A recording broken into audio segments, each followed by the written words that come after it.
Hail Varsity Radio Saturday morning show, presented by the Nebraska Lottery. Strap yourselves in. Here are your hosts, Chris Schmitz. Y'all don't even know he was a virgin until he's 28, and now, roll tide. And Mark Kraynak. Time has come for someone to put his foot down. And that foot is me. Hail Varsity Radio Saturday morning show. It is nice to have you alongside. My name is Mark Kraynak, joined by Elijah Herbel.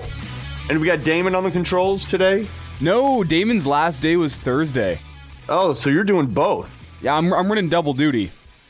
What's up, Damon? Hope things are good, man. Like to Damon. So yeah, look at you. I'm gonna try to throw you a bunch of curveballs in just to see if you can like handle both. Is that cool? That's just part of growing up. That's just part of getting into the business. Oh, I can always handle it. I'm an A1 producer here. Oh, okay. Yeah, but Damon graduated, and now he is headed off to law school in the fall. So what? Yeah. Oh, I didn't know he was smarter than us this whole time. He is? Oh yeah. Well, he went to Pius X High School, and they just build him different over there. Yeah, apparently. Oh, well, good on Damon. That's I'm sad that he's gone, but not forever. I mean, the guy, he's going to be in law school, and we'll probably need him because we'll say something stupid in 10 years, and then we got our broadcast lawyer. Yeah, need him to defend us in court. It could happen. Super busy off-season week, and we got a lot to get to, and it's really going to span the gamut, you know. And we're also going to have Brandon Vogel back, which will be nice. We'll talk to him in the next hour, along with the Iron Horse Gary Sharp. We will rewind with Gary Barnett, former Colorado and Northwestern coach, who joined the show earlier this week. Chris Schmidt not here today because he's being a good dad, and he is Grand Island, Kearney, somewhere in western Nebraska. Yes, Grand Island. Total western Nebraska. He's there to watch his boy play baseball.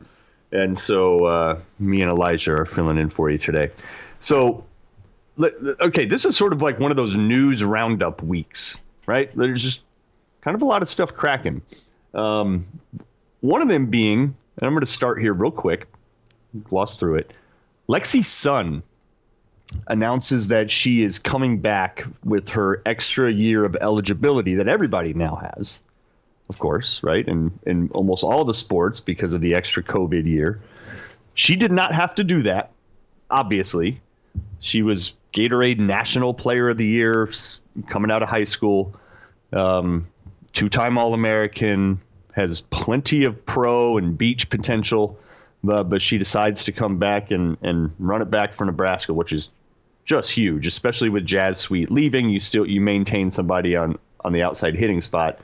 Somebody of that talent. But all right, now Elijah, I don't know if you follow volleyball that well, or would you consider yourself in the know, or just sort of like on the periphery, somewhat paying attention?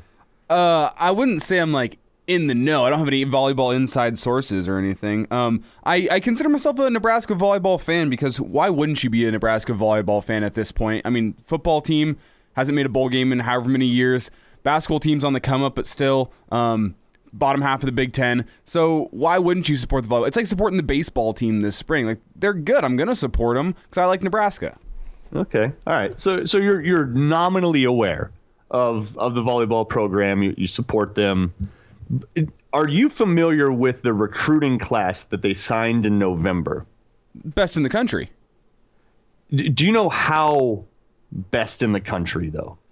Enlighten me, please. Okay. That's kind of where I was getting to. I was just trying to get to a point of where you would say, enlighten me, and then I would enlighten you, and then we'd all be enlightened. So this is great. This is working out perfect. Kidding. So they are the number one volleyball recruiting class, but the level to which is really absurd for folks that aren't in the know. Like, it could very well be the best volleyball recruiting class like ever at any school. The amount of talent that John Cook landed and is bringing in this next year, it includes 6 players. Now think about with volleyball, you only have 6 on the floor at any given time, right? So like presumably almost an entire team is coming An entire extra team is being dumped into the Devaney Center. Now, it's ranked first by PrepVolleyball.com. That's the team. That's the group that just does all the volleyball rankings. They're the most in the know. They're like the source for volleyball nationally. So Nebraska gets Kennedy Orr. She is the first ranked player in the country. She's out of Minnesota. She has been starting on the varsity volleyball program in Eagan since she was in 7th grade. Number 1 player in the country, Gatorade Player of the Year in Minnesota. Nebraska also gets the number 2 player in the country, outside hitter Lindsey Krause from Omaha Scott. They're also bringing in the number 3 player in the country. Lindsey Krause, I'm sorry, she's out of Texas. No, I had that right. Lindsey Krause out of Scott. Yeah. And then outside hitter Allie Battenhorst, she's the number 3 player in the country, and she's from Texas. Then you're bringing in Lexi Rodriguez from Illinois as a libero, the number 10 player in the country. Did you hear what I just said? Like, out of all the teams in America that any of these players could go to, Nebraska gets number 1, number 2, number 3, and number 10 in one volleyball recruiting class. They're just getting started. So the people that are bringing up the rear of this class, because I mentioned there are 6 players, and I just gave you the 4, numbers 1, 2, 3, and 10. You got Waverly's outside hitter, Whitney Lowenstein. She's number 16. And she's still top 20. That's not bad. And then the person that's just like, oh, what are you doing here? I mean, geez. Middle blocker Riley Gray out of Elkhorn, number 70. So she ranks way down on the list. Even though she was a 2-sport star and she wasn't as much on the volleyball circuit, she played basketball too. Only so number 70 in the country. Like, think about that. You're the 70th ranked player in America, and you're considered like the dud of the recruiting class. Like, if you just look at the numbers. That is absolutely crazy. The just level of talent that you are stockpiling in one class. And this was back in November when they signed it, but that's right during the football season. And, if you're not following, volleyball was on pause at the time. So if you're not following things, you could miss that. You could maybe hear, oh, it's the number 1 recruiting class. But when you look at the details of it, are you kidding me? And then now Lexi Sun's coming back and being added to that mix.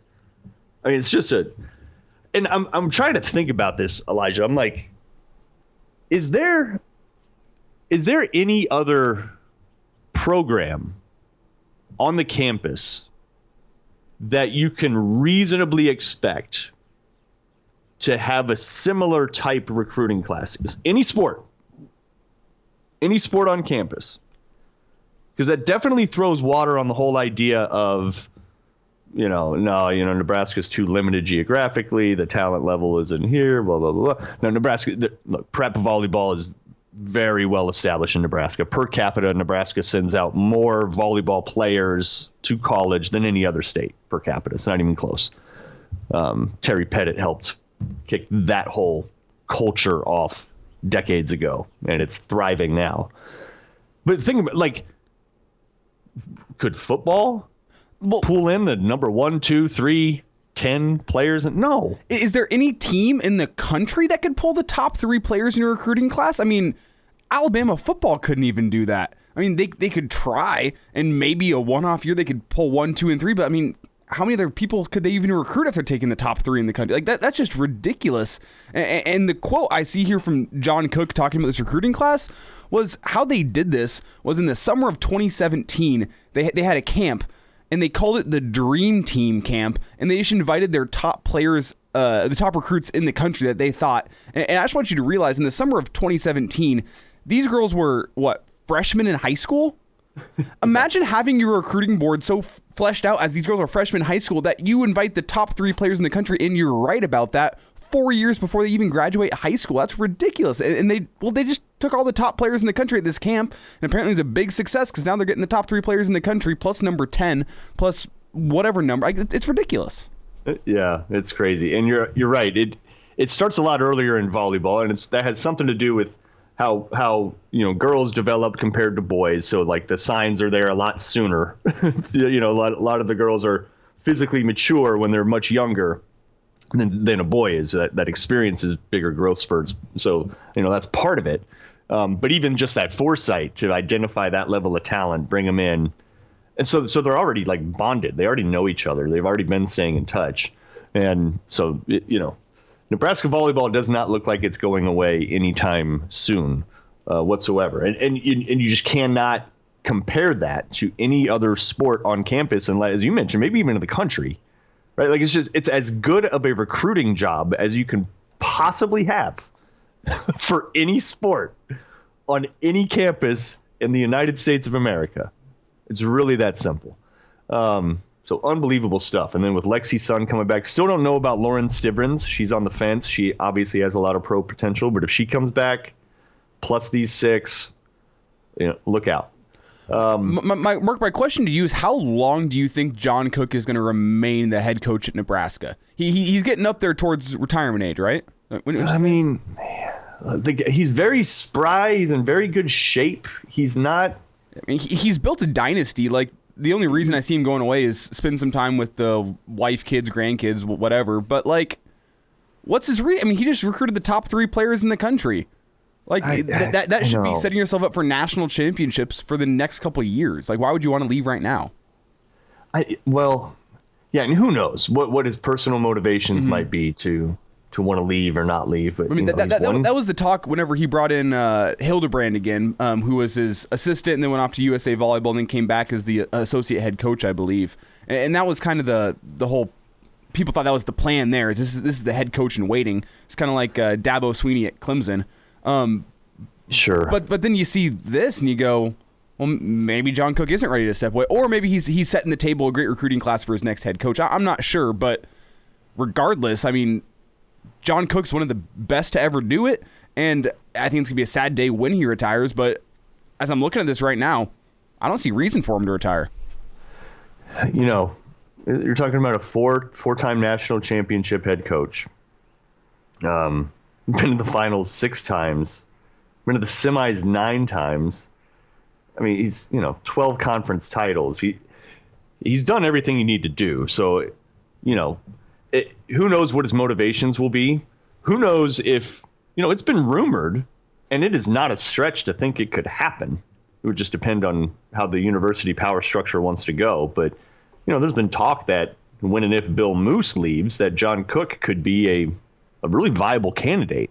Because keep in mind, he started too, but before he got into volleyball, he was a football coach at the high school level, right? So he's a coach. He really understands the coaching craft, and just for whatever reason, he ended up really dialing in and focusing on volleyball, and that worked. That worked really well. But he has universal respect, throughout the campus, throughout the state. He's well known. So you don't know exactly when he's, thinking about stepping down, but just an absolutely huge week with Lexi coming back. And, we've barely gotten into some of the other stuff. So football wise, a couple big things happen. The running back room thinned out a little bit. Ronald Tompkins, recruit out of, or signee out of Georgia that's been on campus a couple years, that has had, I believe, 3 devastating knee injuries. Good player, good attitude, hard worker, has some skills too. But I would just imagine that there's maybe too much wear on the tires. Running back room's too overloaded. And look, Elijah, we knew folks would go, right? You just didn't know exactly who. It's just you had like 6 scholarship running backs. You're lucky if you could carry 4 on your roster. You're lucky, right? Just with the transfer portal. So he steps aside and decides to transfer, and I don't think it's going to be done. I don't think you go into fall with the 5 remaining, right? Well, I could see it just because Nebraska is still trying to find that every down running back that they can rely on, which they kind of had it with Dedrick Mills. You thought this year, and then injuries kind of played a part there. But I would say Nebraska hasn't had that every down runner you can really rely on since Divine Ezigbo, and they've been trying to search for it, I think, ever since Scott Frost arrived. You go way back to Greg Bell starting out. He was starting running back, and he didn't even make it 4 games in Nebraska. Then you look, Dedrick Mills, took him a little bit to get going his junior year, and then his senior year, the injuries plagued him. Now this year, you're waiting for one of these young guys to step up. Yant seems to be the most likely candidate, even though he's just an incoming freshman. He impressed me in the spring game enough to think that, I mean, while he may not be an every down running back candidate this year, some packages, I'm sure, third and short, goal line situations I'm expecting to see him in. But you still don't know who that every down workhorse running back is going to be, because Marquise Stepp's got the foot issue. So I could see these five guys sticking around trying to, compete through fall camp, see if they can become that workhorse guy, and then maybe an early season transfer, an end of season transfer. I could see 5. I also wouldn't be surprised if we had 1, maybe even 2 hit the road before summer, but you would think that would be coming soon with the spring semester ending, 2 weeks ago now? You'd think now would be the time that they're kind of looking around, trying to see who's going to need them in the fall. So if there is another transfer, I'd expect before June 1st for sure.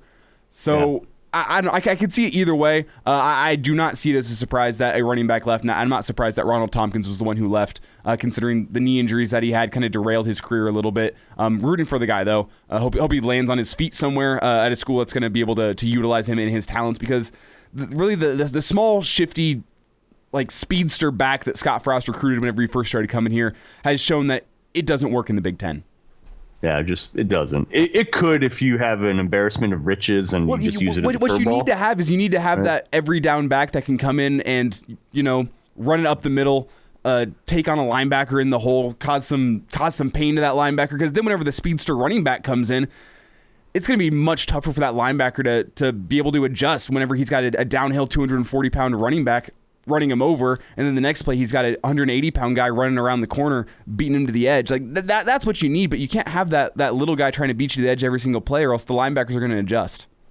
Yeah, it's just not how things are set up. It's not how the offense is evolving, and it's a good sign that it is evolving. You hope it bears fruit immediately. Probably a little bit too late of recognition about what would work in the Big Ten, but the staff does seem to realize what they need to do and where they need to take it. And by the way, what I mentioned... Oh, go ahead. Sorry. I was going to do you think that reluctance to switch is a little bit of arrogance from Frost and his staff, seeing what worked at UCF, seeing what worked at Oregon, and then they made it through a year at Nebraska, and they said, well, let's keep on going. Maybe we just haven't found that right guy yet. And they made it another year. Okay, let's keep on trying to recruit these speedster backs. Maybe we just haven't found the right guy yet. And now to year 4, do you think it was just arrogance that took it this long? I don't think it was that as much as it was confidence and just looking at what they were used to, especially Coach Frost himself. Well, that line between arrogance and confidence is a fine line. But when you're coming from Oregon and UCF and you've been recruiting a certain profile for so long, right? Because physically and profile-wise, Oregon and UCF are pretty similar. They just really are, And so I think Frost sitting there saying, no, I've seen it work at the Power 5 level. I've seen what we do against SEC teams when it's right? And so he sticks to it and commits to it. But then I don't think he expected the amount of transfers that would happen and the amount of kind of roster overhaul that he would have to do. I think you combine all those things plus the realization of the just sheer meat grinder style of the Big Ten that you're into week in and week out. You really don't know about it until you go through it. And I think I think he made the adjustment. I kind of wish it would have been a little earlier, but it wasn't, and that's fine. But no question this year, the kind of team that Nebraska is trotting out, when you compare it, like starting lineup wise, size wise, across the board, very different than what he trotted out on the field his first year. Oh, right. It's just an entirely different profile. Took him a while to get there. And by the way, it takes this stuff a while to take hold too. He could have recognized it, midway through year 1. But now you got to establish the recruiting connections, and then you got to actually sign the people, and then they got to actually get here, and then they have to actually learn the play, right? It takes a little bit. It's not like you can just be like, oh, we need to be big and fast. Well, let's just go get the big and fast guys. Like, it takes a bit. It's not like NFL free agency where you can just go completely overhaul your roster in 1 year, can't be paying. I mean, you can be paying these dudes big contracts, but that's under the table. But that's the difference in the NFL. Is like you can completely overhaul a roster in 1 year. In college, it does take 2-3 years, and that's why Scott Frost has this leash where now he hasn't made a bowl game in 3 years. You got to give him that time, just because. I mean, really, this is his first go around as a Power 5 head coach. I mean, UCF, he had success there, but that's such a different animal than the Big Ten. You got to give him time to learn and adjust. I'm with you. Yeah. Let's not forget either, too, that he was only at UCF for, what, 2 years? 3, but yeah. 3 years. So he's, it's not like he was seasoned. And look, Nebraska backed up the Brink trucks to him, not the other way around.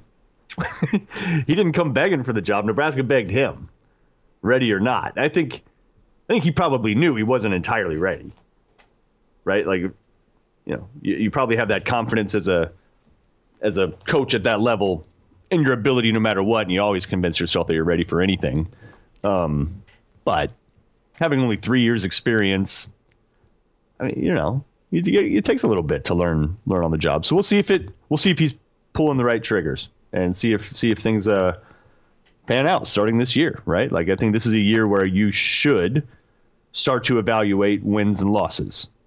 I think you always do that with football, of course, but like it becomes more of an emphasis starting this year. Well, we got about 3 minutes here, Mark. What's your take on how many wins does Scott Frost need to have here to keep his name off the hot seat? We've had the talk with Feinbaum saying that he thought Scott Frost was going to be on the hot seat going into this season. He was ranked low, but is 8 the number for you? Yeah, I think so. I think if you end up, if you go like an ugly 7-5, no one's going to feel good about that. But if you go 7-5 without an ugly loss, I mean, it feels like every year Scott Frost has had that ugly loss somewhere in Big Ten play, where Minnesota, at Minnesota, you had last year Illinois. It just feels, I mean, you got even the Purdue loss 2 years ago. There's the ugly loss everywhere, every single season. So I think 7-5 without that ugly loss, if he's competitive in all 5 losses, aside from, say, Oklahoma and Ohio State, the 2 games where, you're expecting that team to kind of come in and steamroll you. I think that's enough to keep his job. Even 6-6 without any ugly losses, that's at least a bowl game. That's at least progress. As a Husker fan, I think this team is capable of more than 6-6. I know it's a tough schedule next year, but what it's to me is I'm tired of a Husker fan watching Nebraska on Saturdays and being embarrassed of the product on the field. So if we can avoid that this year, I'm happy keeping Scott here. No hot seat talk, please, as long as it's just not embarrassing to be a Husker fan this year. I know that's a low bar to set, but whenever you're building the program, that's where it's got to start. I am tired of being embarrassed as a Husker fan. Look, 6-6, it depends on context matters, obviously. Say if he's dealing with a huge rash of injuries, there'll be a longer leash. But if you stay relatively healthy, you get to the finish line, and then Iowa trounces you to end the year and prevent bowl eligibility. I don't think fans are going to be tolerant of that, right? Got to get to a bowl game. Got to quit being embarrassed. You got to quit. You got to play cleaner football. Mm-hmm. You got to win more games, and I think they all know that. By the way, you mentioned Jaquez Yant being in the mix in the running back room. He's not even a scholarship guy. He's a walk-on guy. So you really had 7 running backs in the room to consider. We'll step aside, come back with the Rewind with Gary Barnett. More to come. Hail Varsity Radio, presented by the Nebraska Lottery. Early to rise with Hail Varsity Radio, the voice of Husker Nation. Here's Chris Schmidt and Mark Kraynak. Back into it, it's Hour 2. It's Hail Varsity Radio, presented by the Nebraska Lottery. Time to talk some college football. We welcome in the coach, Hall of Famer at Colorado and Northwestern, Gary Barnett. Coach, how was the week of putting? How was the golf game? We want to start with that first. It was a good week of putting. It's okay. It's getting better. I'm doing a little golf tech work, which it's been a good experience for me. I advise anybody who wants to get better to go down there and get on that program. But yeah, it was good. The weather's good. It's been windy. I'm actually anxious to get away from, or eager to get away from all this windiness that we've had down here in Arizona. So departing today for Colorado, be there this afternoon. That'll be good. Gary Barnett's with us. So we left off last week with the story of your black GT 26 convertible Mustang that had Husker red on the interior. How did things transpire? And you got a curveball. You snuck an interview in with us, bless your heart, as you were trying to make a deal. You had a cracked windshield. Lay it out for us. How'd it go? You know what? I deal with farmers, and farmers had it all done in 15 minutes. The windshield was replaced the next day. While I was on the phone, the guy brought my check out to me, and I was in an Uber in about 10 minutes heading home. It all went really well. So amidst all that fire and the excitement, it all ended well. So, and somebody's going to get a nice car, 2016 Mustang Black. The Mark Kia dealer did a great job. So all's well. So I got to ask the next question. What is next for Coach Barnett sports car wise then? No, I think I'm done for a while. So, I think I'm just going to sit back and wait and see if there's something I really would like to have. Otherwise, I'm going to be a little more traditional. Okay, because you're a big car guy. We've had the chat before about sports cars. I mean, there's going to be one that pops up for you. Well, I know. I saw a 2014 Gran Turismo Maserati that only had 14,000 miles on it, but it was gone before I could call the dealership. So, but that's it. But it's got to be something that, I'm not going to spend a lot of money for it. So, by the way, okay, I like that $35,000, $40,000, $45,000 range. I can't go outside of that. Well, good for you, man. You got to stay in your window. Got to stay in your lane, man. Gary Barnett's with us. Coach, got to get into some football, and always kind of appreciate. I'm intrigued by the coach rankings that come out. In CBS Sports, they do this every year, and it's kind of an ongoing ranking. You go up, you go down, you stay. And I was kind of intrigued with where Scott Frost has gone. He chimed in yesterday at number 46. They're ranking the 65 Power 5 coaches. That's a drop of 14 spots from last year. That's a drop of 22 spots in 2 years. And it gets into the bigger conversation, about Coach Frost and heading into year 4. When we talk about your experience as coach, do you remember your year 4s, A, at Northwestern, B, at Colorado? Did you just look at them as the next year, or was there some significance to a 4th year? I think, it just depends on how you've done before that. And, if you've had a couple good years, you just want to keep it going. If you haven't had that breakout year, then it is significant because everybody looks at you and the noise of your job being on the line and the fact that this is the 4th year. All that stuff can really distract you, take you away from what you're really supposed to be doing, and it just depends, I think, on how strong you are in doing all this stuff, and so. Those rankings, hopefully Scott pays no attention to them. Hopefully nobody else does either, because it can, becomes noise out there. And what happens today is people listen to the noise. There didn't used to be so much noise because there wasn't the social media and there wasn't the 24/7 new sports cycle, and there wasn't a ranking of the top 65 coaches and those sort of things. But all that stuff on the outside looks like it's just sort of interesting information, but the consequences, the unintended consequences are that it creates a mindset by players, coaches, administrators.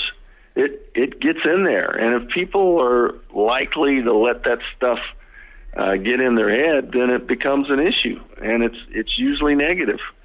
And it's completely different. But year 4 is, if you've struggled as Scott has, and we all know that, it becomes a big year for you because of the noise. Gary Barnett's with us, Hail Varsity Radio. You mentioned the noise and the mindset, and when it comes to doubt, I mean, that's a real thing. Coaches can that noise create doubt in coaches, lack of confidence? Have you seen some of your peers have that happen to them? Well, I think it depends upon obviously how strong you are, and whether or not as a player you were taught about what doubt will do to you. As a coach, you preach to your players what doubt will do to you. It's like water into a crack of a rock. When it freezes, it'll break that rock up.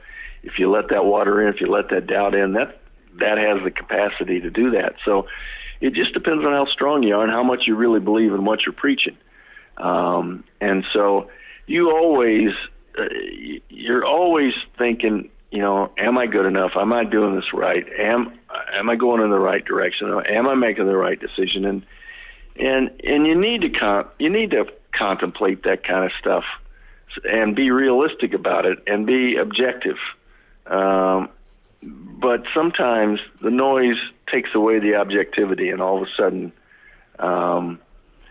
you're prone to listen to something, or you're prone to believe something, or you're prone to maybe want to believe something. And so it's just human nature. But I think, like I said, what it really boils down to is how strong you are, how much you believe in what you tell your players, and you have to be an example. To me, this is something like what Scott's got is he's got a great chance to show leadership, how you stand up amidst the rockets falling around you and the grenades going off and the snipers that are out there. You're the leader, and so if you let it affect you, it'll show. And if you do that, then it's harder to teach against it. It's harder to teach how to avoid it, because if you can't avoid it yourself, then your leadership comes into question. Gary Barnett's with us. Few minutes, Hail Varsity Radio, talking some college football, the coach rankings. Coach, I'm interested here in a couple of guys on this list that have either stayed really highly ranked or kind of emerged. And a guy well, your player, Coach Fitz at Northwestern, he's always in that top 15, top 10. He comes in at number 8. And he has done an incredible job at Northwestern. What kind of wows you most about Fitz, knowing him like you do, but also knowing the difficulty of the job at Northwestern? Well, his staying power is what's number one, because that is, every job in college football is tough, but there are those who have more inherent tough problems than others. And Northwestern is one of those places, more complicated problems. Every problem is a challenge, and every problem is hard to solve. But he's got complicated problems, not problems, but complicated challenges that he has to ride through and over and around and maneuver. And so I think to have the staying power and the consistency that he's had, that's the mark of a really good coach. And the great coach in Fitz's situation is the consistency, year in, year out, to have that program go to the number of bowls that it has, to have the number of bowl victories that it has, is really, unless you're really in the business, you don't understand what an amazing feat that has been. Mm-hmm. And so he certainly, if those rankings are any good, and if you like him, then he certainly deserves to be where he is. And it's going to be, his whole deal is going to get complicated more so now, because he loses his athletic director to become the commissioner. Then he loses the guy that was supposed to be the athletic director to just noise. Mm-hmm. And then On top of that, his president's going to retire in a year, who's been an ardent, terrific supporter. So, his deal is just going to get more complicated. You laid out the definition of complications. Guys that have been kind of locked arms with you for a while, you're going to have new bodies in those offices at Northwestern. Let's talk Tom Allen in Indiana. I guess count me in on the bandwagon of Tom Allen. I love his attitude. I love his energy. And, maybe I'm a sucker for sound bites, but guys always have eye contact with him. And I know he's kind of climbed the ladder, but I think Indiana, they've been fun, but he has brought some defense to a place that had a lot of good offense, with Kevin Wilson's with Wilson's system. He's got a good pipeline to Florida. Are you buying stock in Indiana to keep climbing? Oh, I think you've got to. What Tom's done is very similar as I watch it from afar. I'm sure the details of it aren't the same, but very similar to our challenges at Northwestern and to our emergence. And I'm sure Tom's done it similarly, but his situation is a little bit different. But his challenge has been, that's been a really tough place to win. And so all of a sudden, he wins big, and now he's eating up the transfer portal. There's guys that wanting to go there. And that's part of the noise. When you have good noise going on out there, people listen to it. When you have bad noise going on, they listen to that too. And so the good noise right now is sending kids out of the portal, or high school kids, to want to go for somebody who has been one, really appreciated by his players and by the people who work with him and the coaches that work with him.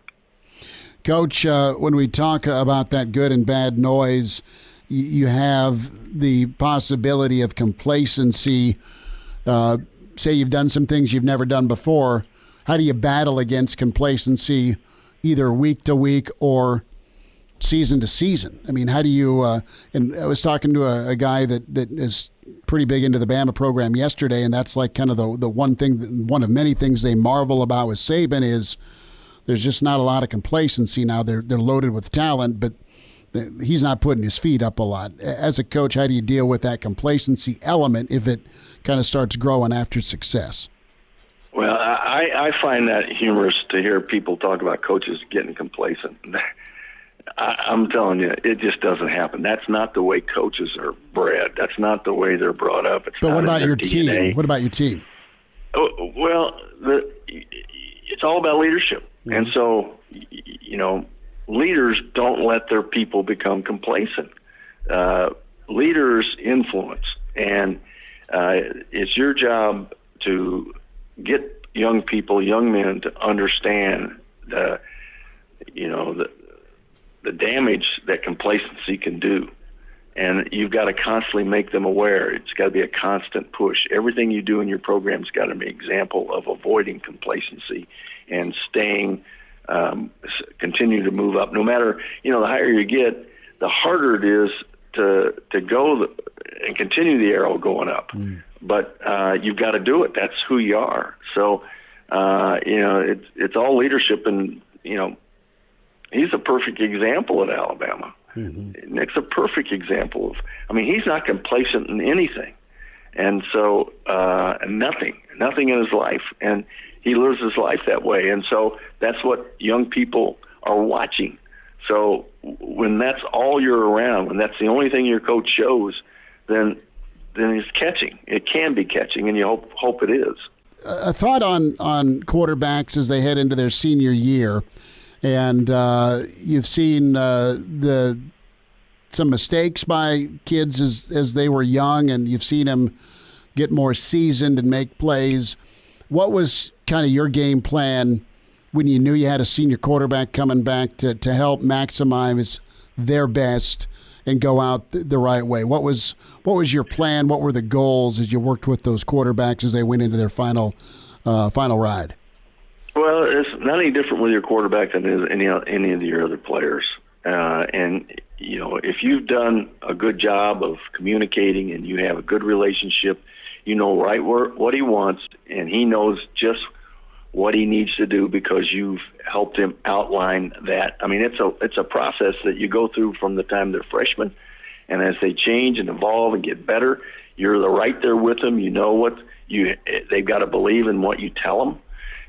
Chris, like life, it all comes down to who you choose to listen to. That is the number one thing out there. Who do you choose to listen to? It has to do with politics. It has to do with getting better. It has to do with coaching football or being a player. Who do you choose to listen to? And so you got to constantly keep hitting that message. And, you meet 3, 4, 5 times a year with each one of those players. And you try to, you stay up with them. You know where they are. You got to let them know when they're going the wrong direction. And then they either choose to listen to you or not listen to you. So it's complicated, and it's it's life, but it comes down to leadership, and it comes down to who you choose to listen to as a player or as a coach.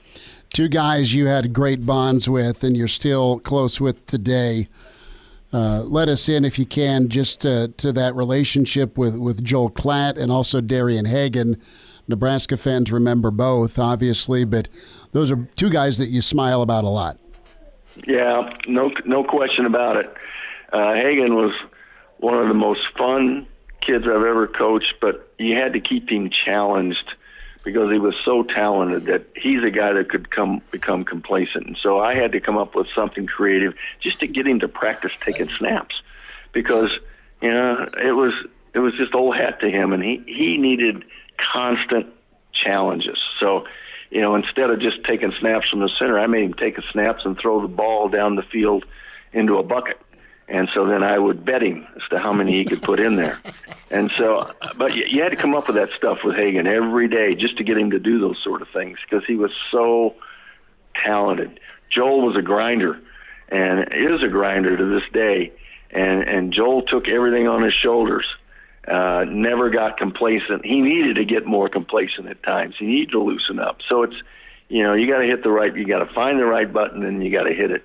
And so with Joel, I had to just sort of calm him down and take some pressure off of him sometimes because he put so much pressure on himself. So how'd the bets go with Hagan? I was constantly coming up with something, but because he'd get tired of throwing all the balls in the bucket, so I'd move the bucket further down. I'd come up with something else. So, it was fun. I didn't lay awake at night trying to think of what I was going to do. I'd come up with it just before we went on the field. But, your mind's always thinking that way. Okay, we're going to go to this period. What do I got to do to each guy to get them to be involved? Pretty good. So, Gary Barnett with us. Coach, you take care. Have a good trip to Colorado. Thanks for the time today. All right, you too, Chris. Thank you. Bye-bye.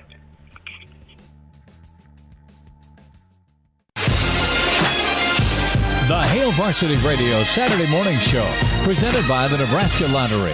Strap yourselves in. Here are your hosts, Chris Schmidt. Y'all don't even know he was a virgin until he's 28, and now, roll tide. And Mark Kraynak. Time has come for someone to put his foot down. And that foot is me. Hail Varsity Radio Saturday morning show. Nice to have you alongside Mark Kraynak and Elijah Herbel, filling in for Chris Schmidt, who's being a good dad. He's watching his boy play ball way out in western Nebraska, Grand Island. So he taking the weekend off to do that thing. And speaking of being a dad, we'd like to welcome in and welcome back managing editor for Hail Varsity, Brandon Vogel. Brandon, welcome back. Congratulations, the proud papa of a beautiful little boy named Max. How many hours have you slept combined in the last 3 weeks? So he was exactly 3 weeks old yesterday. So I'm going to say our average is probably about 3.5, 4. We'll just call it 4, make it easy. 84 hours over the past 3 weeks. I think that was in the ballpark. You've always been a numbers guy. That was very good, quick math. That was excellent. How's that going, man? I know We can't spend the whole segment on it, but come on, this is a new life in your life. They are so tiny and so helpless right now. Like, it's your first kid, right?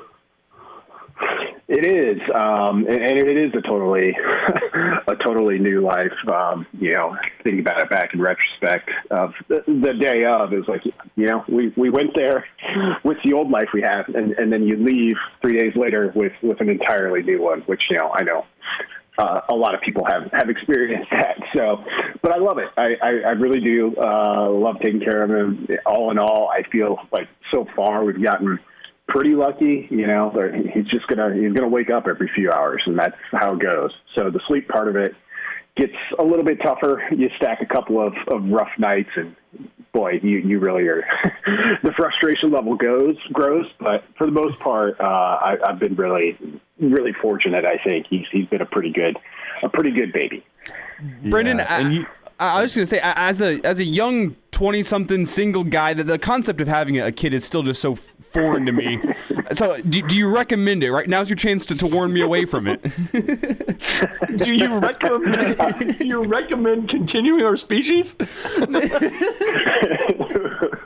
I do recommend propagating our species. Though, if it turns out, Elijah, that it's just not for you, like, as long as we don't have too many people who decide that, the life will go on. But I do recommend it. I wouldn't do it anytime in the near future, Elijah. As you mentioned, you're a young man who's still got a lot of the world to see. So I don't take plan your time.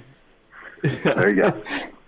Brandon, I'm wondering, it took me all of maybe a week and a half to think back on my life prior and to be like, my God, I was lazy.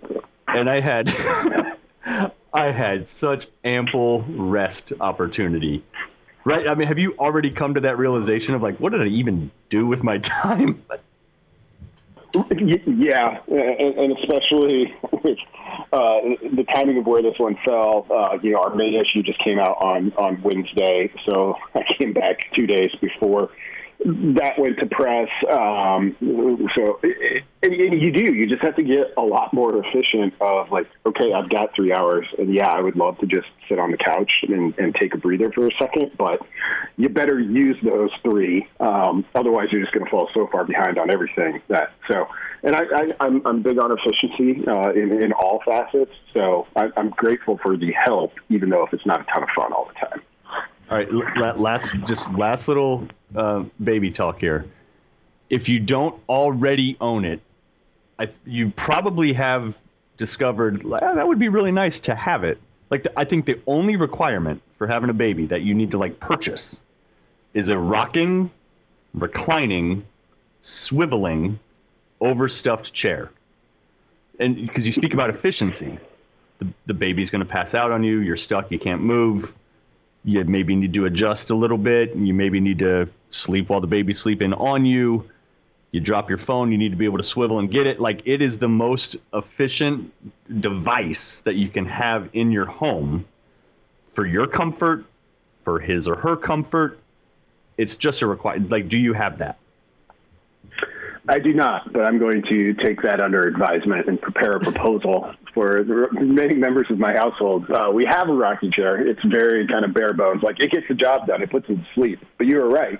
And this is something you don't know and nobody tells you going into this whole deal of, like, you're going to get stuck a lot of places. You're just going to be like, I can't move. I can't do anything. So you need tools that can help you do that. So this is a very good tip.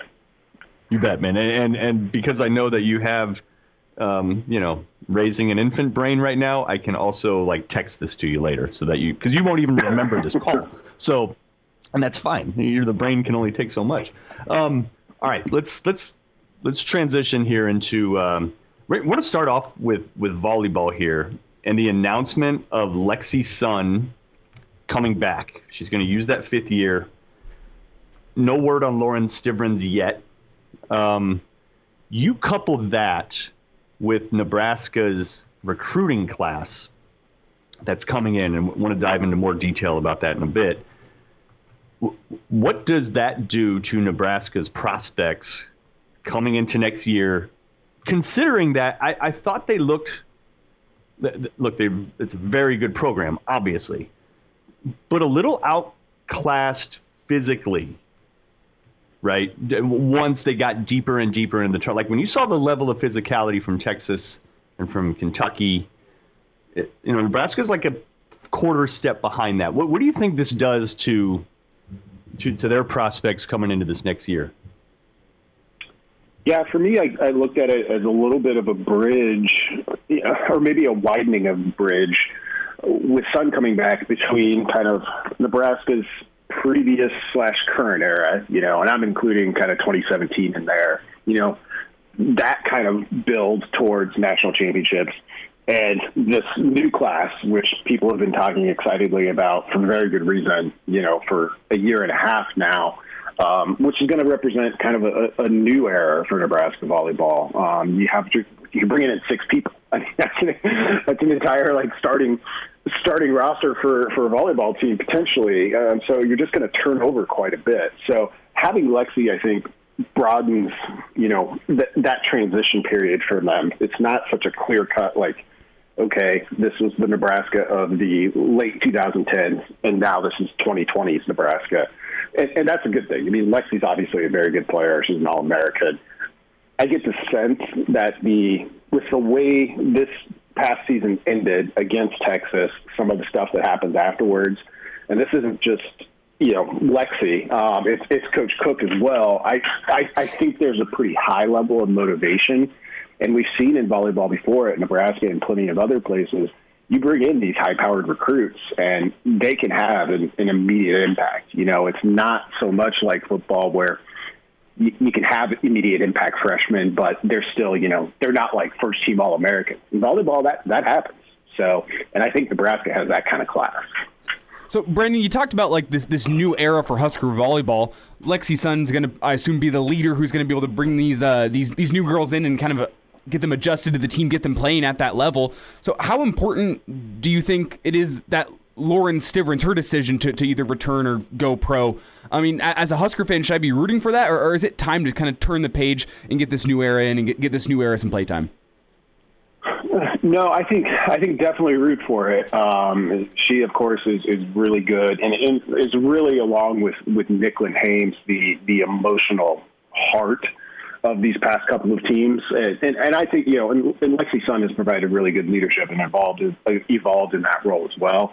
If Lauren's not there, Lexi obviously has to kind of step in and take over more of that duty. The thing that's interesting to me about that is, so these recruits were on campus this spring, this incoming class. They got to practice. They're pretty much already integrated into the team. They just didn't get a play. So if you come back with Lauren Stivrins, it's almost like you're just continuing the 2021 season. I guess it will still be the 2021 season, but you're almost just continuing the spring season with 60 players who now are suddenly available for games, but have already been practicing with you, been training with you, been in meetings, and just been part of the team. It's super interesting. Brendan Vogel with us on Hail Varsity Radio. Now, it's all relative whenever you're discussing best this, best that, and you follow volleyball closely. But from being somewhat on the periphery of the volleyball world and just looking at the quality of the recruiting class, you're talking about the number 1 player in the country, the number 2 player in the country, the number 3 player in the country, number 10, number 16, and number 70. And so, you're talking 5 top 20 players, 4 top 10 players, 3 top 5 players, and then you got number 70 bringing up the rear, which is also very good. It just looks like it could be literally one of the best recruiting classes ever for any sport in any university, right? You cannot recruit better than that, can you, in any sport? No, it's tough to, and I don't even think it's totally possible in football just because the classes are bigger. Honestly, and I mean, not to get ahead of ourselves here or anything, but just based on the recruiting rankings, the only kind of comp that comes to mind for me is Michigan in the Fab Five, and I don't even think all 5 of those guys were that highly rated. Jalen Rose and Chris Webber were. Juwan Howard was, certainly a top 20 player. But like Ray Jackson and Jimmy King, I think we're a little bit further down the list. But you almost have to have it in a sport like that. And, you just get things start rolling. They start recruiting each other. They're in the right areas for you. You make an early connection. And Nebraska was pretty intentional about putting this class together. It's hard to think of many others, recruiting class-wise, in any sport that, at least coming in, you're like, oh, look at what's the potential on paper here. People are really, really excited about it, and I'm really excited to see it too. Brendan, I mean, you talk about the Fab Five. I mean, every great recruiting class needs a nickname of some sort. You got the Fab Five at Michigan. I mean, John Cook said that they called it a dream team camp back in 2017 whenever they had a lot of these girls on campus in a recruiting / camp environment. But do you have a proposal for a nickname for this recruiting class? I don't. We can maybe call the Dream Team the working title, but that's obviously not going to work. We got to come up with something better. You and I can workshop that, Elijah, over the summer. I know you have baby brain right now. So. That's true. But yeah, you do need a recruiting. You do need a nickname. But I want to see them play at Nebraska first. We'll get some. I'll get something for you later.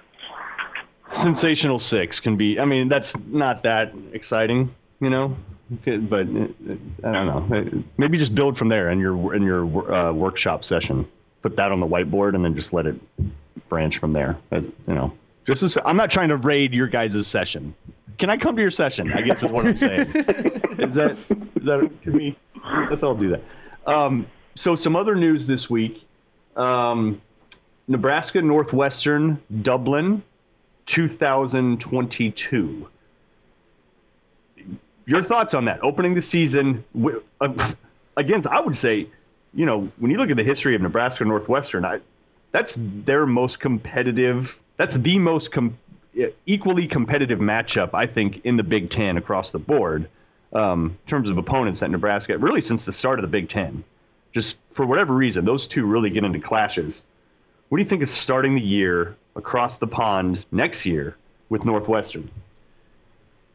I liked Illinois better for Nebraska's chances, but I'm glad they were able to get the game back on the schedule. I know a lot of Husker fans, my parents included, were really looking forward to making that trip and the chance to see them see Nebraska play in Ireland.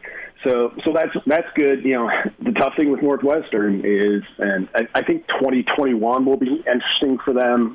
They really have to replace a lot. But so I'm kind of expecting them to take their lumps a little bit this year. But by 2022, they'll have a bunch of guys who just got done taking lumps, and they'll probably bounce back. I mean, that's the classic kind of trajectory at Northwestern.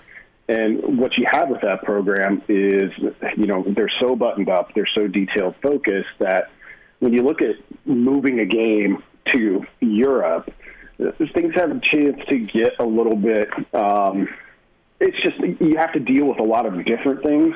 In terms of programs, I'm confident in being able to deal with it and just treat it like, okay, we're just playing this football game over here now.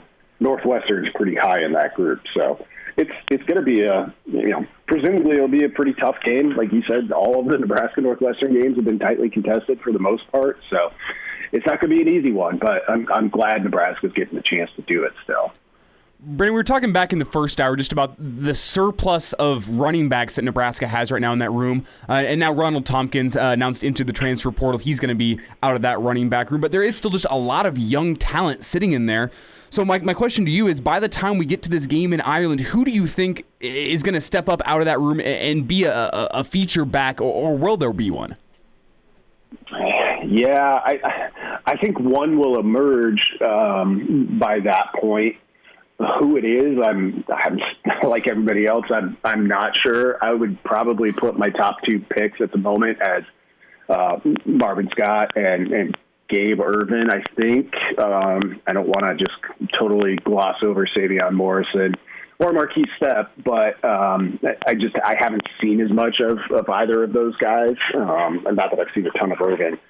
So I think when I look at those two in particular, they kind of have the do-everything skill sets that I think this offense needs, but Nebraska does need somebody to emerge. You know, you look back, or at least I look back, kind of Rex Burkhead right into Amir Abdullah, and you had two running backs who just kind of who just willed it. You know, they were guys who were extremely talented and were, you know, pretty high-profile recruits in the case of Burkhead, certainly.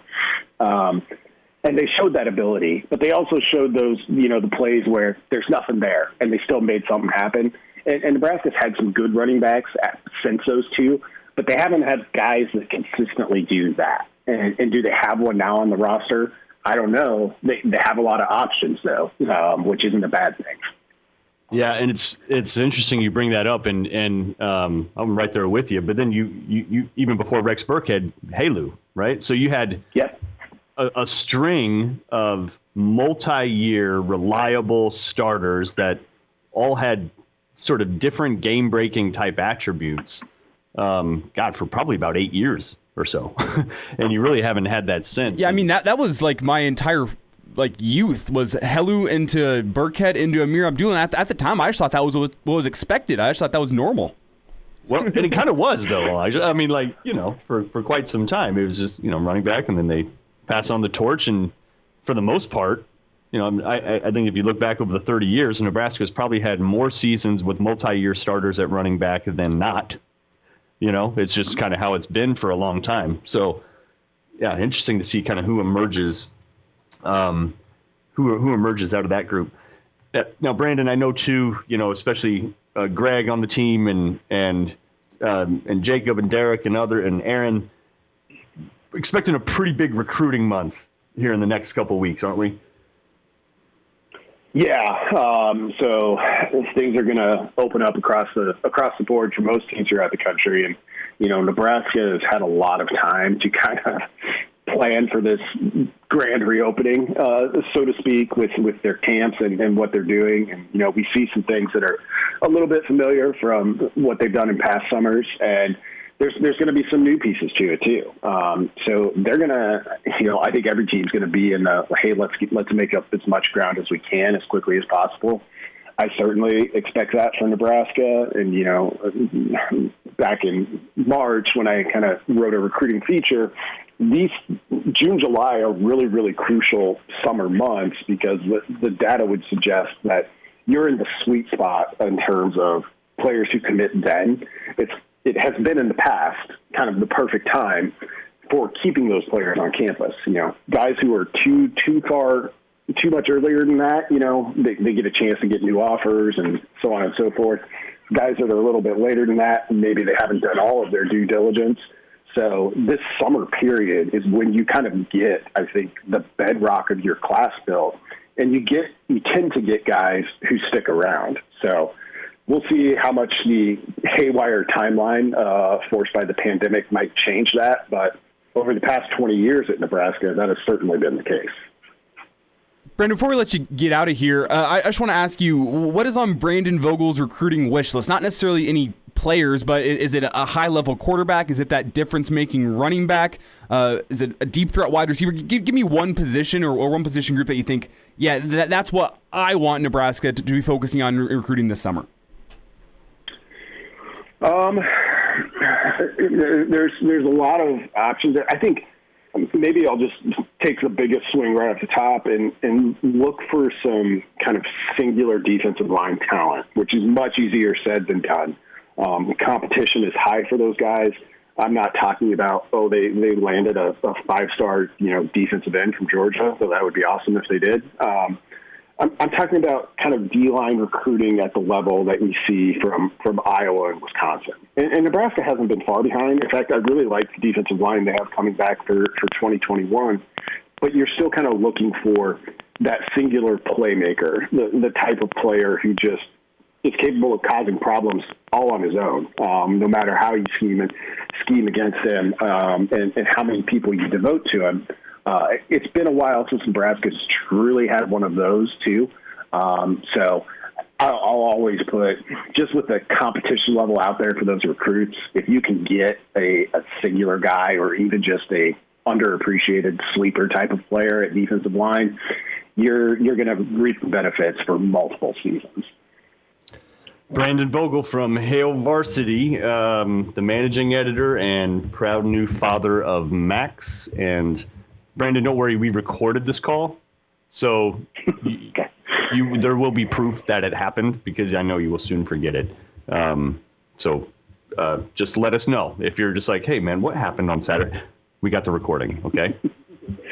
I appreciate it. When I open Wayfair tonight at 4 a.m. to get that whatever piece of furniture you told me to get, I'll just listen back to the podcast and then I'll make sure to find the right one. See you. I knew it. You already forgot. It's a rocking, reclining, swiveling, overstuffed chair. Okay, got it. It just rolls off the tongue right there. Yeah, it does. I'll send you some links. Okay. Appreciate you, Brandon. Thanks a lot, man. Thanks a lot. Bye. All right. There's Brandon Vogel and Elijah. Just wait, man. You're a few years off. The thing about it is just that you just can't chill. You know what I mean? Like when there's an infant there, they can't do anything at all for themselves. That's where I'm worried. Is one of my favorite things to do is chill. That's like like my top 5 favorite things to do. It's like eat food and chill. Like that. I think that's top 2. That's you can't. And actually, chill might come in third. It might be number 1, eat food. Number 2, watch sports. Number 3, chill. But 2 and 3 kind of go together. Watching sports and chilling kind of goes hand in hand. Well, then if you get a kid with colic, which this still baffles, scientists and doctors. No one's been able to figure out how to cure it. Kids get this thing called colic. Are you familiar with colic? I've heard the term, and I know it's an affliction of babies, but I'm not quite sure what it is. It generally lasts anywhere from like a month to 2 to 3. I could be wrong there, but somewhere around that range. And it basically just makes them scream and cry uncontrollably because there is something that is like just discomforting to them. And it just lasts for like a month or 2. So not only can they not do anything for themselves, they then become very loud, very often. And they just have no chill. It's just a different life. It's a different life altogether. And so just go. We all got to go easy on Brandon. We don't know what he's going to be dealing with over the next 3 months. A lot of noise and very little sleep. But it sounds like me after Husker football game though, like screaming and crying uncontrollably, can't chill. I might need to get tested. Big Ten West induced colic for adults. All right, that could be a thing. All right, let's step aside. We'll check in with Gary Sharp, the Iron Horse. He joins us next on Hail Varsity Radio, presented by the Nebraska Lottery. Glad to have you back. Yes, sir. You heard me right. Here are the guys, Schmidt and Kraynak. Well, Hector, here's the game plan. You're going to bring us 2 absolute martinis. You know how I like them, straight up. And then precisely 7.5 minutes after that, you're going to bring us 2 more. Then 2 more after that every 5 minutes until one of us passes out. Excellent strategy, sir. Hail Varsity Radio Saturday morning edition rolls on. Mark Kraynak alongside Elijah Herbel. Chris Schmidt is out. He is tending to his boys' baseball game out in western Nebraska in Grand Island. Boy, I'm really getting a lot of mileage out of that joke, aren't I? Yeah, western Nebraska. Get it? Because anything west of Lincoln is western Nebraska. Even if it's north of Lincoln. Norfolk's western Nebraska. I would tend to agree with that, yeah. Yeah, it might as well be. Whether or not it makes geographical sense is besides the point. Gary Sharp, the Iron Horse, now joining us. Gary, good morning to you. The announcement this week, you're an Omaha guy, College World Series, full capacity. Surprised? Excited? Your thoughts, sir? Well, first of all, coming from eastern Nebraska, or at least east of that western part of 680, good morning. I would say that I was a little bit surprised. It's been trending in this country where more and more outdoor venues, sports venues are moving towards 100% if they're not already there.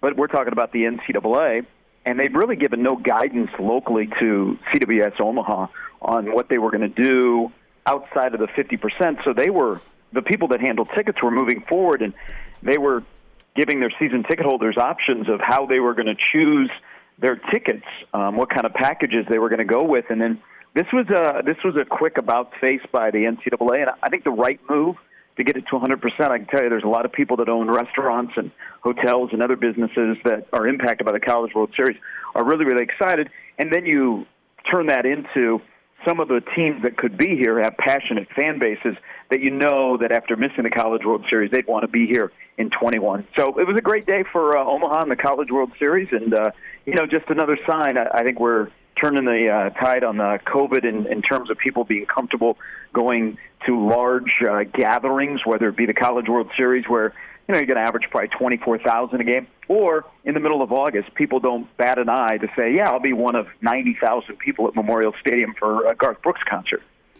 Yeah, Gary, one of the things that I feel like kind of got swept under the rug a little bit yesterday, I didn't hear much about it, and we haven't talked about it yet today, is that with the mask mandate ending in Lincoln yesterday, Husker sporting events are now full capacity, zero masks. It just feels like, that's one of the things I've been waiting for this entire year is, I can get back to Husker sporting events, no masks, no restrictions. And that all came to fruition yesterday, that got announced, and it just kind of feels like no one's talking about it. Yeah, well, I think, Elijah, if you walked into a business yesterday in Lincoln and it probably, and some people are still wearing masks, and that's fine, but it probably struck people that you walked into a business in Lincoln and you didn't have to wear a mask, or there weren't people wearing masks. I can tell you where I live in Omaha is a kind of an entertainment area, and people last night were packed, and there weren't a lot of masks. I think we've all been on this treadmill for a while, and we've all done our part to get vaccinated, and people are doing the right thing to move forward. I'm excited from the standpoint of the country is starting to move forward. It's starting to open up. People are being smart about what they're doing, but we're going to get to the fall, guys. And we're going to get back with our love of college football. It's going to be as normal as possible with full stadiums, the whole Saturday experience. And whether you own a business or you root for a team, I think that's the most important thing, where you can go, we made it. It hasn't been easy, but we've made it through 16, 17 months. Yeah, Gary Sharp is with us on Hail Varsity Radio. And, of course, Nebraska, the university, announces that fully vaccinated people, no masks required on any campus building. So everything is progressing towards that way. All right, let's get into baseball as we touched on the College World Series, a team that would love to get there, Nebraska. Unlikely, but they would love to. Gary, they've reeled off 5 in a row. They're, 2 games up in the Big Ten now? Yep. On top of the standings, look, when Nebraska went through that stretch with Rutgers, and they got swept. Do you think that actually helped them? Because the way Nebraska's schedule works, it's backloaded with, the top tier teams. Do you think they kind of needed to see a quality opponent like that to spark a different competitive level and where they're at now? Well, I think they needed maybe a little come back down to earth, because they got ranked that week prior to the Rutgers series, and they got shown what, basically, I've said the 3-game sweep by Rutgers, they played Nebraska baseball against Nebraska.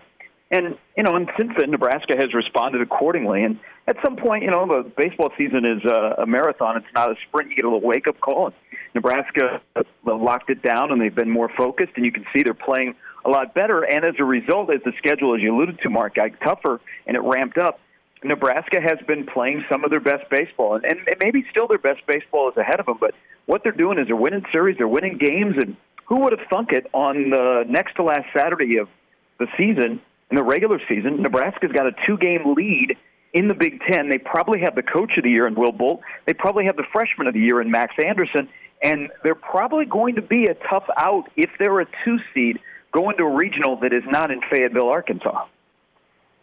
Yeah, Gary, you talked about Max Anderson, and then you also had Bryce Matthews last night in that game. They drove in the first 5 runs for the Huskers. That freshman scoring explosion, I'd call it, is just really been the part of Husker baseball I think a lot of fans weren't expecting this year, how much these freshmen would step up.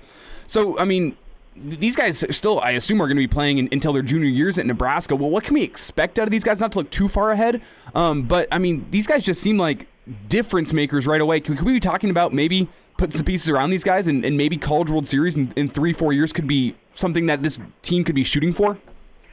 Well, I think that's always the goal at Nebraska. I think you got to be careful, because I think Nebraska has some holes with their starting pitching to get you to a College World Series. But in terms of being good and at the top of the Big Ten and being a threat if you get into a regional, Nebraska definitely checks all those boxes. I think with those two, they're only going to continue to get better. And I think everybody needs to write a thank you card to Rob Childers, the former Nebraska assistant, who, by the way, might be done at Texas A&M after the season. But because of the super seniors in the extra year, they ran out of spaces for Max Anderson. So the Millard West product stayed home. And I've watched him since he was a sophomore, and he was one of, if not the best player in the Metro for 3 years. So what he's doing is not surprising me, and I think he's only going to get better. I think he's going to be here for 3 years, and then he's going to be a high draft pick. But they've got a nice collection of young players and older players that they've integrated into the lineup. As we've talked, guys, now for weeks, this is a fun team to watch, and it's kind of rejuvenated a Nebraska fan base that so badly wants a men's sport to be successful and really wants baseball to get back to the glory days of Haymarket Park being packed, playing for conference titles in the NCAA tournament. And I think this baseball team has really ignited people. And I think it's also important, guys, you don't want to put the decision by a committee in their hands. You want to make it very easy. And that's what Nebraska's doing. I think they're in the tournament. At worst case, a 3. You win the Big Ten. You're a 2 seed. Hopefully you can get away from the national number 1 seed if you win the Big Ten. But they're also doing this. They've got an opportunity this weekend when 3 of the 4 games are on national TV. People that are on the committee that haven't seen a lot of Big Ten baseball, they watch Nebraska. If Nebraska can go 3-1 this weekend, I think it really impresses the committee and solidifies where Nebraska's at, and then sets up with, I think it'll be a great weekend next weekend with Michigan coming to town, and you don't know if that's already the Big Ten's wrapped up or you can win the Big Ten, but you're also going to have, as you guys were talking about, larger crowds because of the expansion of the capacity. You mentioned Rob Childress, potentially stepping aside after this year. What's the story behind that? Stepping aside. Okay, well, yeah. For those who don't follow college baseball as well, what's the story behind that? And why did I just get delusions of awesome? That means he's going to come back to Lincoln and be a volunteer on both staff and get the band back together. Well, here's the thing, and Rob's been a really good friend for 20 plus years since I first met him when he showed up in '98 with DVH. Texas A&M just has not been able to consistently be near the top of the SEC. And they got a relatively new athletic director. They've got a passionate fan base, and I don't think Rob's gotten a lot of support. They're finishing up this weekend with LSU. It would not surprise me, unfortunately, if Texas A&M decides to go a different direction from Rob. But then, Rob is a valuable assistant coach, or if he wants to continue to be a head coach, I mean, he's going to be a nice commodity out there. But you're right; he's still got his place, not very far from Lincoln, that he comes back to. His kids graduated from Nebraska, so who knows? But there's also a guy in Fayetteville, Arkansas, that would say, a guy that knows the SEC, that can recruit. Man, could I have you come be on my staff and we'd do this again? Who knows? It would be kind of interesting. I hope that they don't make that move at Texas A&M, but multiple people I've talked to said the writing is on the wall for Rob. Now, if that does happen down at Texas A&M, should Husker fans be worried about Texas A&M coming up to Nebraska and trying to poach Will Bolt back to Texas A&M, or do you think they're looking for a head coach of higher stature? No, you know what? Will Bolt has found his home. I mean, Will Bolt is home. He might be from Houston, and he might still have a little Texas accent. I think Will loves it here. His family loves it here. The only drawback is the Big Ten, but Will Bolt is not a guy that's going to make up excuses. Will Bolt's going to find solutions. And if he knows that he can win at Nebraska, and I think he's got a nice home, I would expect Will to be here for a while. I mean, he's very, very loyal. Bill Moose gave him his first opportunity to be a Power 5 head coach. I don't think you have to worry about that, because I think Will knows with his staff, he's got something going here. And he's also got a great facility. He's got a great state that he knows well, that he recruits in. Yeah, I don't think I would worry about Texas A&M. I think Texas A&M would go for a more established, longer-term head coach for their program. Gary Sharp is with us on Hail Varsity Radio talking Nebraska baseball. You mentioned the Big Ten, and look, it is what it is. There are some places that have facilities that rival Buck Belzer. You know, it's just not been a super point of emphasis. But at the same time, I look at things like volleyball in the Big Ten, where Michigan looks like they're playing in a middle school gym. Yet the conference as a whole is very strong, considered the best in the country in most circles. Do you think the Big Ten can change that reputation? And the reason I'm asking that, Gary, is I'm just looking at kind of the top end. And, you know, look, Indiana's gotten to the College World Series in relatively recent past. Michigan as well. Nebraska, distant past. But, you know, you see them make – I mean, there are quality programs at the top end. Do you think they can sort of change – sort of like they've done in football, Gary, where they were a very sleepy conference with, you know, nobody had lights at their stadium and just – you know, they were just behind the times, but they've caught up facility-wise and otherwise. Do you think the same resurgence or renaissance can happen with baseball? Maybe. And it's kind of the Michigan effect of getting to the College World Series. I think there's the money issue. I think there's so many athletic departments, and probably it's going to hurt after you go through a pandemic year when it comes to baseball in the Big Ten, is it's not a priority. It costs a lot of money. To be successful, it's going to cost even more money. Are we going to get a return on investment? If we put all this money into baseball, are we going to get butts in seats? Are we going to be able to make it a revenue-generating sport? You know, there's not that many of those programs in the Big Ten that have that mindset from the athletic director's office that say, let's go and let's make baseball this big thing. And it will continue to plague Big Ten baseball. You know, they don't get the bump from their own network like the SEC does, where they, you know, and the SEC is the best baseball conference in America. You know, there's just things with baseball that are always going to be a problem for the Big Ten, whether it be the weather or people not spending money. I think the depth is better in this league. The coaches are better in this league. It just doesn't have the attention. It needs more than a one-off of Michigan getting to the College World Series and playing for the national title. They need it on a consistent basis to bring up the profile of the Big Ten, but also to say to other schools around the Big Ten that are not at the top, hey, if you make an investment in the right coach and the right facilities, you can see a return on your investment. But I think after a pandemic, there's going to be a lot of athletic departments in this league that aren't already competitive in baseball are going to say, nah, let's just stay status quo. But there's some other places, they're winning consistently. They're at the top of the league. Nebraska's one of them. Iowa's one of them. You know, Minnesota's had just a terrible season, but they're usually at the top. It's always going to be that problem with Big Ten baseball and the national profile when you try and go out and recruit against Pac-12 schools or SEC or ACC schools or even Big 12 schools. Just sneaking this in here, Elijah, before you jump in. Yeah, Minnesota's lost 14 in a row. They're 4-27, and Dave Winfield is you know, very ashamed somewhere. Yeah. It's unbelievable how Minnesota has fallen off. They've had some COVID issues, but never in my wildest dreams did I think that a John Anderson team would only have 4 wins. Now, Gary, it's been fun talking baseball, but before we let you go, I got to talk a little bit of football. There was it's like stories, a lot of people talking this week about the Nebraska student section, saying that they're kind of treated like away fans, being shoved into a corner, and it's not ruining the atmosphere at Memorial Stadium, but the atmosphere at Memorial Stadium isn't what it used to be. Would you agree with that?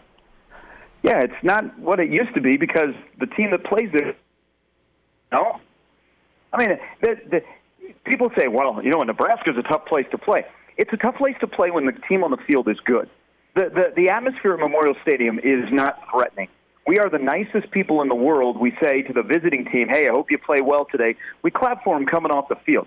What makes Memorial Stadium difficult is, unless you're Colorado coming in here on Halloween of 92 or Miami in 2014, what makes Memorial Stadium tough is the team that is on the field that plays there all the time, they're really, really good. Now, I do believe that they should take care of the students, but it's the tricky thing that, you know, all of us have seen throughout our time at Nebraska is if you say, okay, students, we're going to give you better tickets, what if all of those tickets are not gobbled up?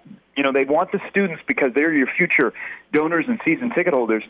You want them to have a great experience and be involved because it's worked like at Pinnacle Bank Arena with basketball. But what happens if they don't gobble up the tickets?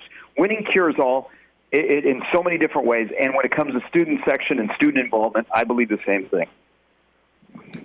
Gary Sharp from Hail Varsity, or Gary Sharp from Hail Varsity. Hail Varsity Gary Sharp. Radio on Saturdays. Yeah, exactly. You're Hail Varsity. You're our adopted partner, I guess. I don't know. Yes. Gary, appreciate your time on a Saturday. Hey, farmers markets and stuff opening back up. You gonna get out? 80-degree weather, getting a little sticky. Oh my gosh! Golf, right? Golf, farmers markets. Something. I know the summer is on the way. We all have that one person in our life where we know that's rather a big fella, and they've got this time of the year in this part of the country. They got the sweat towel, that's draped over their shoulders that they go everywhere with. I ran into somebody yesterday, so summer is on the way. Let me ask you guys real quick here because we got to do a little bit more football. 14 weeks away from today. The spread is out. Nebraska is a 9.5-point favorite over Illinois. Yay or nay? Wait, 9.5. Ooh. Yeah, it's. Oof. Whenever, a rule of thumb that I've learned about, especially for the NFL, is when it's on the 7s or the 10s, whichever way it's leaning, when it's around the 7s or the 10s, whichever way it's leaning, I tend to take Illinois there. Elijah? Is it 9 or is it 9.5? It's 9.5. You got the hook. 10 points is a lot. I got to go with the Huskers, though, just because it's a first-year head coach at Illinois.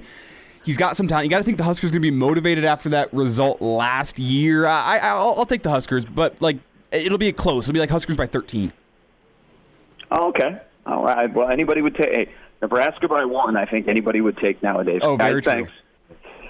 Thanks. Yeah. That one's a hard-hitting game, too. All of a sudden, I don't know. Illinois seems like they take the Nebraska game personally for whatever reason. Have you noticed that? Just the level of physicality in that game? Bielema will do that. Bielema will do that because he wants to get off to a great start. They'll blow him up as his debut. And remember, he's starting to recruit in Nebraska as well. So he, just like he was at Wisconsin, he didn't try and be a thorn in the side of Nebraska. But I think out of the box, wouldn't you rather have a more experienced defense than an experienced offense if you have to go on the road and play a game to start the season? Yeah, no question. No question. And then you look at JoJo Doman's freak show weight room numbers. He's going to have at least 7 sacks and 4 picks. Hey, obvious. I hope so. There've been some wild games in Champaign since Nebraska joined the Big Ten, and they haven't all have been good. Yeah. 700-some yards last time Nebraska went there.